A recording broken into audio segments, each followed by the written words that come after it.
manusia itu, kita semuanya ini, sadar atau tidak, akan kita buka jati diri tak di hadapan Allah ketika kita berdoa. Ya, akan kita buka identitas tak di hadapan Allah, kecenderungan tak ketika kita berdoa. Ketika kita berdoa, kan Allah bisa nilai, oh ini saking dunia tidak minta. Itu kan langsung kelihatan jati diri tak di hadapan Allah. Mungkin kalau manusia yang lain tidak tahu, karena kecil suara doa tak bisi-bisi ki. Ya Allah, kasih lulus anakku PNS ya Allah. Ya Allah, kasih banyak bonusku bulan ini ya Allah. Apa? Istri Pak. Kaki dan dunia sekali betul. Apa panggilnya? Jika masih ada jodoh. Masih ada jodoh. Ada Pak Amir cari jodoh.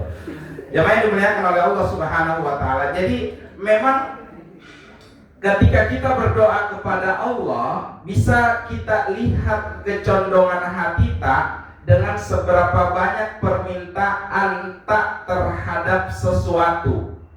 Kalau yang kita minta saking dunia terus, itu identitas tahu, ini hatinya ini condong ke dunia terus ini. Tidak pernah meminta kebaikan untuk akhiratnya. Makanya hikmahnya Pak, ketika doa itu dibuat oleh kita, itu coba lihat, mungkin kalau jujur Ki, jujur-jujuran Ki, kalau doa itu dibuat sama kita sendiri, coba lihat muatannya. Lebih berat ke dunia, kepentingan dunia atau akhirat tak? Dunia. Ya Allah, mudah-mudahan tolong dapat bisa naik jabatanku, naik pangkat. Itu dunia lah. Ya Allah, mudah-mudahan bisa Kak beli motor baru karena ini anakku sudah mulai juga bisa pakai motor sekolahnya. Dunia lagi.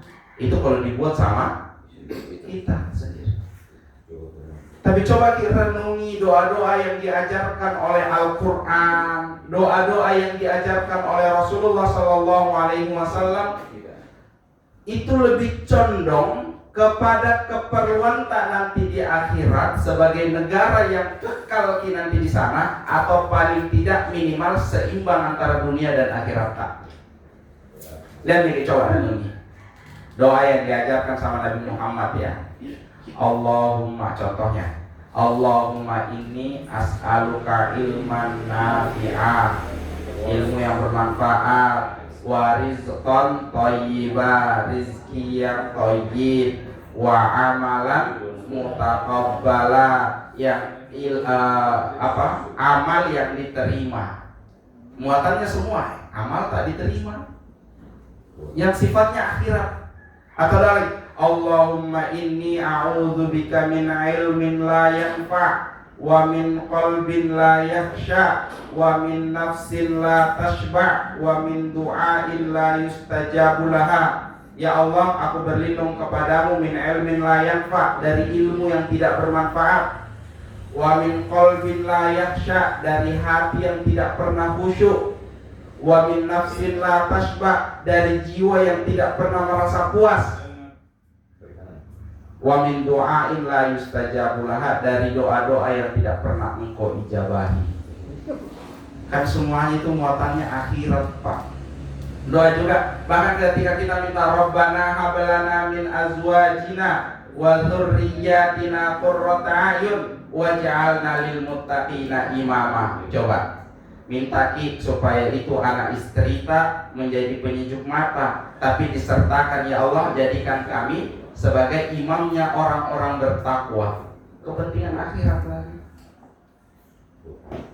Ya, jadi itu lihat karakter doa. Jangan sampai kita kemudian berdoa kemudian lupa dengan doa-doa yang diajarkan oleh Allah dan Rasulnya. Kemudian doa versi tak sendiri yang itu semuanya tendensinya duniawi. Jangan Ki. Makanya itu termasuk berpahala orang yang hafal doa-doa ma'thurat, doa-doa yang memang ada teksnya di dalam Al-Quran atau ada teksnya yang diajarkan oleh Rasulullah SAW.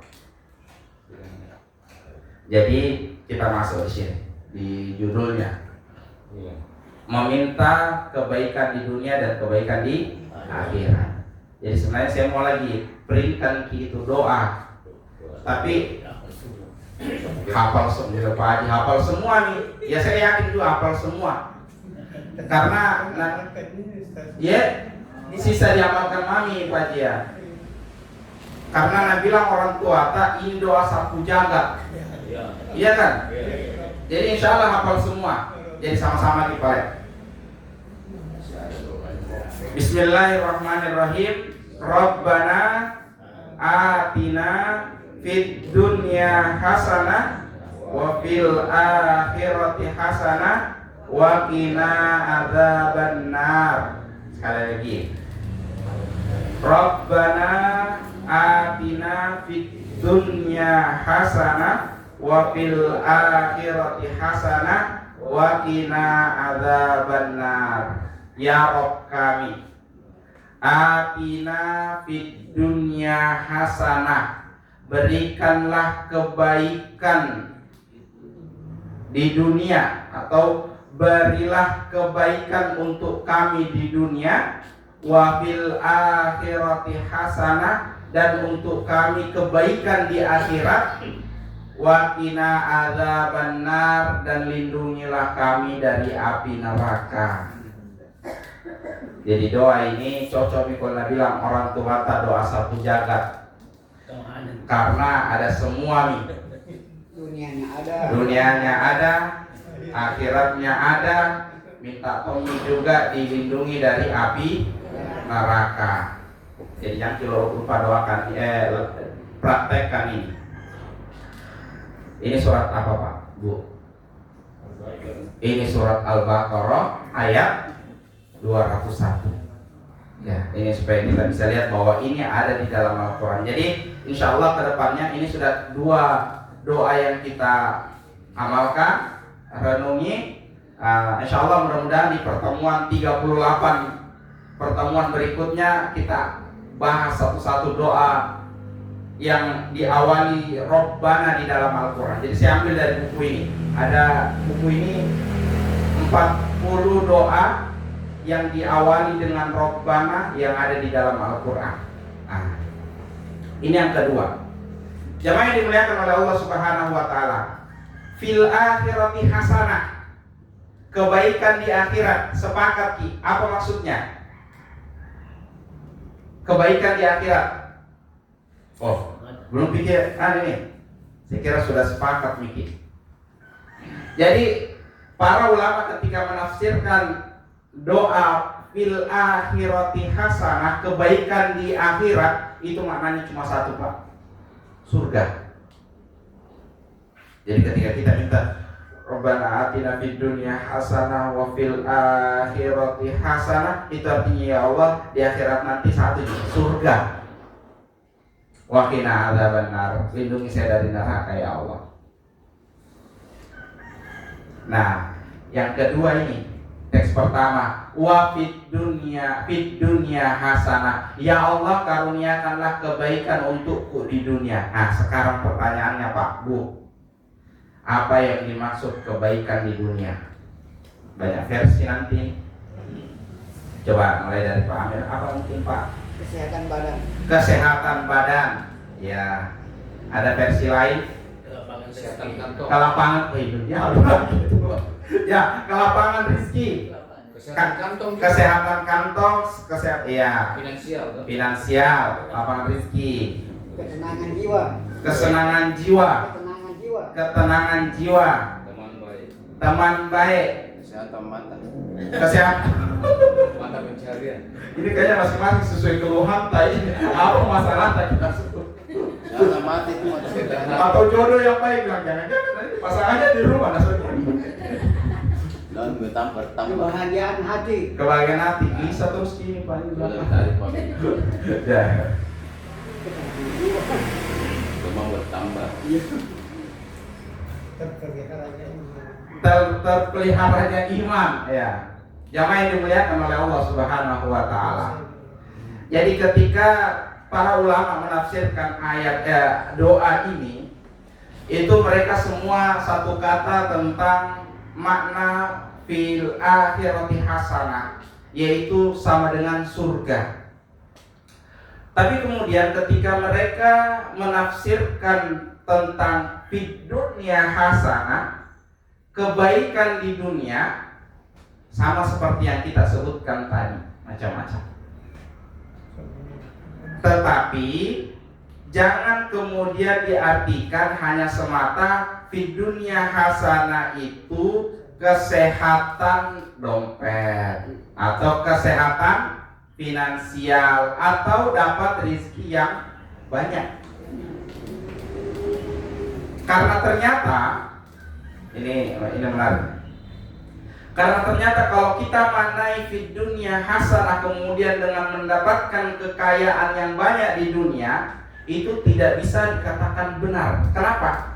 Karena ternyata ketika Allah sudah membenci suatu kaum, ini peringatan ya. Ketika Allah sudah membenci suatu kaum, suatu hamba, maka dia nanti semua itu dunia.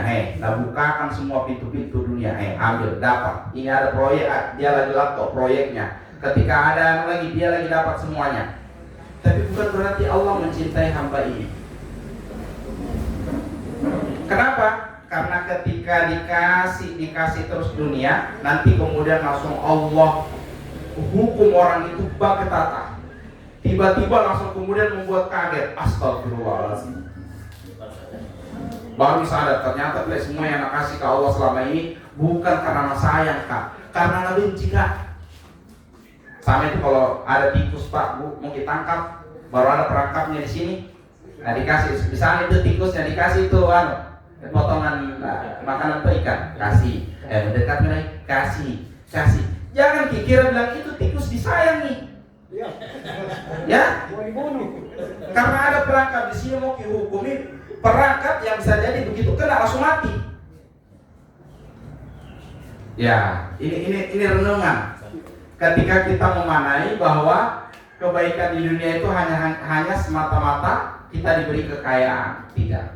Maka menarik ketika Imam Ibnu Qayyim Al-Jauziyah rahimahullah menafsirkan doa fid dunya hasanah. Beliau mengatakan dari banyak penjelasan makna fid dunya hasanah, kebaikan di dunia, yang paling cocok yang kita renungi adalah maknanya ketika kita diberi kemampuan untuk menuntut ilmu, memiliki ilmu agama, kemudian kita diberi kemudahan untuk beramal soleh. Dua itu. Ya mungkin kesehatan itu masuk, kesehatan. Termasuk kesehatan mata, masuk juga. Tetapi yang paling penting ketika kita berbicara kebaikan di dunia, Allah mudahkan kita menuntut ilmu, Allah mudahkan kita untuk beribadah atau beramal soleh. Dua ini, ya. Sehingga jamaah yang dimuliakan oleh Allah Subhanahu wa Ta'ala, karena ilmu yang buahnya manis itu adalah bentuk ketaatan kita kepada Allah Subhanahu wa Ta'ala. Jadi kalau taat mikir sama Allah, apa lagi dicari? Ya, apa lagi yang dicari? Ketika kemudian Rasulullah SAW mengingatkan kepada kita, man aroda dunia fa'alaihi bil ilmi. Siapa yang mau ini dunia, mau kuasai di dunia, hendaknya memiliki ilmu. Wa man aroda al-akhirah, dan siapa yang mau selamat sejahtera nanti di akhirat, fa'alaihi bil ilmi, dengan ilmu juga. Wa man aradahuma, dan siapa yang mau menguasai dunia dan akhirat, fa'alaihi bil ilmi, begitu juga tidak lepas dari ilmu. Tetapi menariknya ketika Rasulullah SAW bersabda yang diriwayatkan oleh Imam Bukhari dan Imam Muslim, man yuridillahu khairan yufaqihuhu fiddin. Siapa yang dikehendaki oleh Allah mendapatkan kebaikan, yufaqihu fiddin, maka dia dipahamkan dengan ilmu agamanya. Jadi saya berpikir begini Pak, dengan hadir Pak di pengajian ini, itu ada satu tanda Allah mengharapkan kebaikan dari diri kita. Kenapa? karena memudahkan ki untuk mendapatkan ilmu agamanya. Ya. Jadi mudah-mudahan itu menjadi motivasi dari kita untuk senantiasa rajin mendapatkan ilmu dan beramal soleh. Kenapa? Karena itu tanda dari kebaikan di dunia. Nah, sebenarnya ada pembahasan lain lagi penutup. Ketika dalam riwayat Imam Ahmad, ini coba kita lihat di mana posisi derita. Jadi Rasulullah membagi manusia dalam pusaran ilmu dan harta itu menjadi 4, Pak, Bu. Ada 4. Jadi mari kita lihat di posisi mana derita, di kelompok mana. Ya. Rasulullah membagi manusia itu ketika berbicara ilmu dan harta terbagi menjadi 1, 2, 3, 4. Coba lihat di mana kelompok kita. Kelompok yang pertama, sebagaimana kata beliau di dalam riwayat Imam Ahmad, kelompok orang yang diberi harta dan diberi ilmu. Ini termasuk kelompok yang beruntung dan kelompok yang terbaik. Kelompok pertama dikasih harta, dikasih juga ilmu, sehingga harta yang dia miliki dengan ilmu yang dia punya tidak lagi salah ini uang-uangnya. Nah, gunakan untuk kepentingan akhirat dan dunianya. Tidak ada lagi salah. Dia tahu, oh ini hartaku tidak abadi. Begitu saya meninggal, status yang mungkin 10 hektar atau 100 hektar tanahku sudah tidak ada lagi atas namaku. Langsung terbagi-bagi. Nanti harta yang sesungguhnya adalah apa yang kita berikan di jalan Allah, sedekahkan, zakatkan, infakkan. Karena ada ilmunya. Jadi ini hartanya bagus semua peruntukannya. Nah, itu kelompok pertama. Kelompok yang kedua adalah orang yang dikasih ilmu tetapi tidak dikasih harta. Orang kelompok kedua ini kebaikannya atau keberuntungannya mirip sama kelompok pertama. Karena orang yang berilmu tapi tidak dikasih harta, dia berpikir seandainya ada hartaku, nah saya selesaikan itu pembangunan Masjid Hidayatullah. Contohnya. Karena ada ilmunya, cuma tidak ada hartanya. Ilmu yang dia miliki kan, kalau kita bersedekah untuk masjid, maka Allah akan bangunkan kita rumah di masjid, di surga. Ada ilmunya, tapi mau bersedekah untuk pembangunan masjid, tetapi tidak ada uangnya. Coba ada uangku, nah itu orang-orang yang putus sekolah dan ada keinginannya untuk sekolah, tapi tidak ada biayanya, nah saya biayai, saya jadi orang tua asuh. Ada ilmunya bahwa ketika kita membiayai orang sekolah, apalagi khususnya sekolah agama, kemudian amalkan ilmunya, ajarkan ilmunya, kita yang biayai mendapatkan pahala yang terus mengalir selama dia mengamalkan dan mengajarkan ilmunya. Cuma tidak ada di uangku. Maka kebaikan kelompok kedua, Pak, Bu, itu sama dengan kelompok pertama, cuma tidak mempraktekkannya, Ji. Nah, kemudian yang ketiga, orang yang dikasih harta sama Allah tapi tidak dikasih ilmu. Salah gunakan hartanya. Tidak tahu bilang ini pelik harta. Ada hisabnya di akhirat. Jadi nanya, mau mana? Dulu, mau main domino, si. Tapi yang menang atau lain sebagainya. Judi. Selama bukan judi tidak masalah. Atau kalau berbicara lagi, dulu mau begadang anak-anak, ada yang sudah kacang dibeli tapi tidak ada pasangannya. Oh, sarapan ada pasangannya kacang, Pak. Oh, pasar tuh. Itu atau bilang dulu mau ada yang putri tidak ada modalku. Ayo dulu. Itu kan semua orang punya harta, tetapi tidak ada bimbingan ilmu sehingga itu hartanya sembarang kita keluarkan. Itu orang yang buruk karena dia tidak tahu ternyata itu hartanya di akhirat nanti sebenarnya bisa bermanfaat, tapi karena tidak ada ilmunya sehingga hartanya kemudian dia belanjakan tidak pada semestinya. Kelompok terakhir sebelum kita tutup, orang yang Ketiga. tidak dikasih harta, tidak dikasih Tommy ilmu, atau orang tidak dikasih ilmu miskin Tommy, tidak dikasih Tommy harta. Bukan dikasih hobi ya, kasih itu. Kalau zongi, orang dia sudah tidak memiliki ilmu, tidak memiliki harta, sehingga karena tidak memiliki ilmu, wah, seandainya saya ada harta, kalau saya jadi penyelenggara sabung ayam di situ. Itu karena kalau ada hartanya tapi tidak ada ilmunya. Dan orang yang kelompok keempat ini itu sama buruknya dengan kelompok ketiga, yang seandainya dia memiliki harta, lakukan sama dengan yang melakukan kelompok tiga. Maka coba mari kita evaluasi diri kita bahwa ternyata pentingnya ilmu, dan kemudian itu yang menjaga harta nanti supaya bermanfaat di dunia dan di akhirat. Jamaah yang dimuliakan oleh Allah Subhanahu wa taala, terlalu lama bicara. Sebagai penutup, bahwa sekali lagi identitas tak di hadapan Allah akan terbuka.